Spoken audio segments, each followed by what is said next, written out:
संवेदना मानव स्वभाव का एक अभिन्न अंग है। संवेदना की प्राकृतिक अनुभूति इंसान को इंसान से जोड़ती है। संवेदना के सटीक इस्तेमाल से हम अक्सर दूसरों के हाव भाव को समझ उनकी मनःस्थिति का आकलन कर सकते हैं। इससे हम दूसरों को अनचाही चोट पहुंचाने से बच सकते हैं। सोचिए, अगर आपको ऐसा करने की ताकत मिल जाए तो आप कितने सारे मनमुटावों से अपने आप को और अपने आसपास के लोगों को बचा सकते हैं। क्या आप इसके बारे में जानना चाहेंगे? नमस्कार दोस्तों, हम बात कर रहे हैं रॉबर्ट ग्रीन द्वारा लिखित किताब the laws of human nature के बारे में, और इस भाग में हम बात करेंगे संवेदनशीलता और स्वप्रेम पर।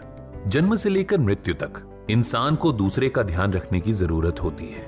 एक अनकही अंदरूनी इच्छा होती है कि हर तरफ बस हमारी ही चर्चा हो। इस ध्यान की कमी से हम एक दूसरे से जुड़ नहीं पाते हैं, पर कभी कभी इसका उल्टा असर भी हो जाता है। ध्यान की ये चाहत शोहरत की भूख में बदल जाती है और इंसान उसी चक्कर में अपने होश खो बैठता है। कई ऐसी शख्सियतें होती हैं जिन्हें जरूरत से ज्यादा अपने आप से प्यार होता है। हर इंसान मूलभूत रूप से स्वार्थी तो होता ही है, पर ऐसी शख्सियतों के स्वार्थ की सीमा आसमान को पार कर सकती है। ऐसे लोगों को अपने अलावा कोई और नजर नहीं आता।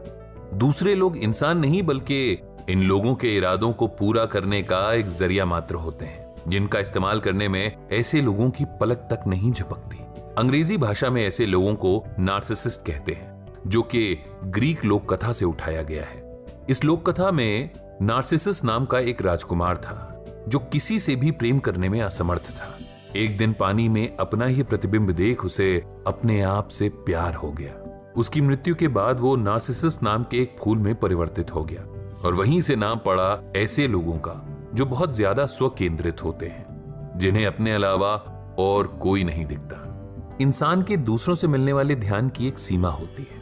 अपने आसपास के लोग, भाई बहन, यार दोस्त, परिजन, इन सब से इसी ध्यान को लेकर प्रतिस्पर्धा होती रहती है। ऐसे में नार्सिसिस्ट लोग दुविधा में फंस जाते हैं।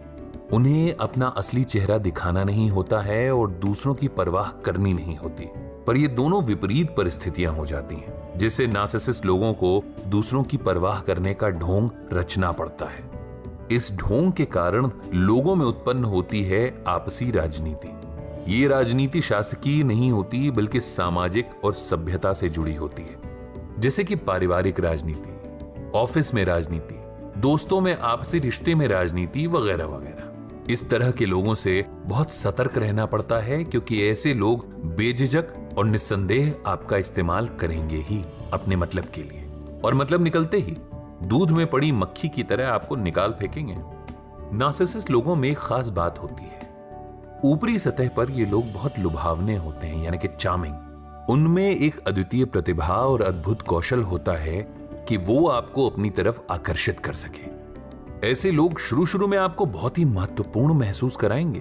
वो आपको एहसास दिलाएंगे कि आप उनके लिए कितने मायने रखते हैं। किसी का ध्यान पाने की आपकी अंदरूनी इच्छा को वो अच्छी तरह से पूरा करेंगे। ऐसा तब होगा जब तक उनको आपसे काम है, या उनके किसी मकसद को पूरा करने में आप सीढ़ी की तरह इस्तेमाल हो सकते हैं। इसी तरह के एक इंसान की जिंदगी में एक झलक डालते हैं। दोस्तों, हम बात कर रहे हैं भूतपूर्व सोवियत यूनियन के शासक जोसेफ स्टालिन की, जिनका जन्म 1879 में हुआ था और मृत्यु 1953 में। स्टालिन इतिहास में एक सामूहिक हत्यारे और राक्षस की तरह दर्ज हैं, पर क्या वो जन्म से ऐसे ही थे?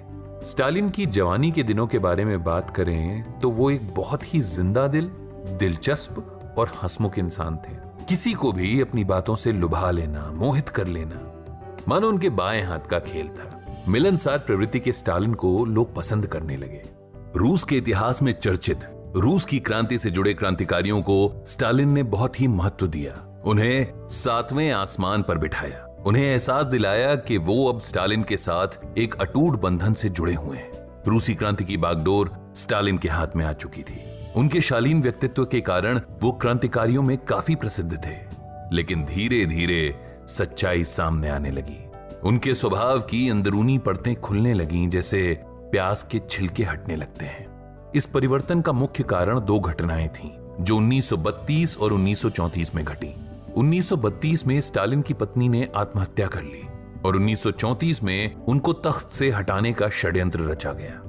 स्टालिन के विश्वासी और करीबी दोस्त थे सर्गेई किरोव। किरोव एक बहुत ही ईमानदार, जुझारू और कर्मठ नेता थे। साथ ही वो स्टालिन के प्रति बहुत वफादार भी थे। 1934 में रूसी अधिकारियों ने किरोव के सामने प्रस्ताव रखा स्टालिन को गद्दी से हटाने का। इसके पीछे कारण था स्टालिन की किसान विरोधी नीतियां। लेकिन किरोव ने इस तख्ता पलट योजना की जानकारी स्टालिन को दे दी। किरोव को बाद में समझ आया, लेकिन ये उनके जीवन की सबसे बड़ी और सबसे महंगी गलती थी। पहले ही उनकी बढ़ती लोकप्रियता स्टालिन को अंदर से कचोट रही थी। उस पर अपने ही अधिकारियों द्वारा पीठ में छुरा भोंकने के प्रयास ने स्टालिन को झकझोर दिया। उनको लगा जैसे ये सारा का सारा किरोव का किया कराया है, और वो किरोव से ईर्ष्या और घृणा की भावना से ग्रसित हो गए। किरोव ने भी स्टालिन के अपने प्रति बर्ताव में इस बदलाव को महसूस किया और उन्हें तब अपनी गलती का एहसास हुआ, लेकिन बहुत देर हो चुकी थी। उसके बाद शुरू हुआ कई वर्षों तक चलने वाला मौत का तांडव और अनावश्यक नरसंहार। स्टालिन ने किरोव से शुरुआत की और धीरे धीरे करके बहुत से ऐसे अधिकारियों को या तो मार दिया या मरवा दिया जिन पर उन्हें शक होता कि उनकी नजर स्टालिन की कुर्सी पर है। स्टालिन पर अपने शक्की स्वभाव का इतना अधिक प्रभाव था कि वे अक्सर अधिकारियों को अपने साथ पूरी रात खेल खेलने के लिए बुलाते। इस रात भर चलने वाले खेल में वो उनसे कई तरह के सवाल करते, उनके मन में झांकने की कोशिश करते। अधिकारियों को पता होता था कि इस खेल में चित भी स्टालिन की और पट भी। वो उनके सवालों का जो मर्जी जवाब दे दें, स्टालिन वही सुनेंगे जो वो सुनना चाहते हैं। वो खुद धीरे धीरे पीते ताकि उनका होश बना रहे, पर अधिकारी को ज्यादा पिलाते, जिससे कि अधिकारी का खुद पर काबू कम हो और उनके मन की बात बाहर आ सके। स्टालिन जैसे नार्सिसिस्ट को औसत से ज्यादा ध्यान देने की जरूरत होती है, इसीलिए वो लोगों को लुभाकर, उनसे संवेदना का ढोंग रचाकर उनसे जरूरी चीज हासिल करने की कोशिश करते हैं। ऐसे लोग बहुत बारीकी से लोगों का निरीक्षण भी करते हैं और बदलते बर्ताव के प्रति सतर्क भी रहते हैं। अपनी ध्यान की अमिट भूख को मिटाने के लिए ये लोग सामाजिक और राजनीतिक स्तर पर शक्ति के पीछे भागते हैं और उस शक्ति, उस रुतबे, उस ओहदे और उस रसूख को संभाल कर रखने के लिए किसी भी हद तक जा सकते हैं। ऐसे लोग किसी से सच्चा प्रेम या सच्ची संवेदना नहीं रखते। ये लोग किसी को अपने करीब ना आने देते हैं और ना ही खुद किसी के करीब जाते हैं। ऐसी शख्सियतों की जड़ें बचपन में मिलेंगी। स्टालिन के पिता बचपन में उनको बेरहमी से पीटते थे और उनकी मां से भी उन्हें न कोई खास स्नेह, न वात्सल्य, कुछ भी नहीं मिला। अगर मिली तो बस बेरुखी। इसीलिए उन्होंने बस एक ही तरीका सीखा, लोगों को इस्तेमाल कर अपना काम निकालने का और उस प्रक्रिया में किसी भी हद तक जाने का। संवेदना और नार्सिसिज्म यानी कि घोर स्वार्थ एक ही सिक्के के दो पहलू हैं। इन दोनों को अलग करने वाली जो रेखा है वो है इंसानी सूझबूझ और विवेक। विवेक से हम न सिर्फ दूसरों के अपने प्रति हानिकारक इरादों और व्यवहार को पहचान कर सतर्क हो सकते हैं, बल्कि इस बात का भी ध्यान रख सकते हैं कि हमसे तो कहीं जाने अनजाने किसी का नुकसान नहीं हो रहा, और यदि ऐसा हो भी गया तो स्थिति को सुधारा कैसे जाए। संवेदना हमें दक्ष बनाती है, न सिर्फ दूसरों के दर्द को समझने में, बल्कि जिंदगी हमें दूसरों की परिस्थिति, तथ्य, परिपेक्ष और दृष्टिकोण को देखने की प्रतिभा भी प्रदान करती है। पर सच्ची संवेदना का विकास सरल नहीं है। इसके लिए सबसे पहले अंदर के स्वार्थ और अहम को हराना पड़ता है, और जिसने वो कर लिया वही सज्जन व्यक्ति है। तो दोस्तों, इस भाग में यहीं तक। उम्मीद है आपको मजा आया होगा। अगले आने वाले भागों में हम ऐसी ही और बड़ी सारी बातें करने वाले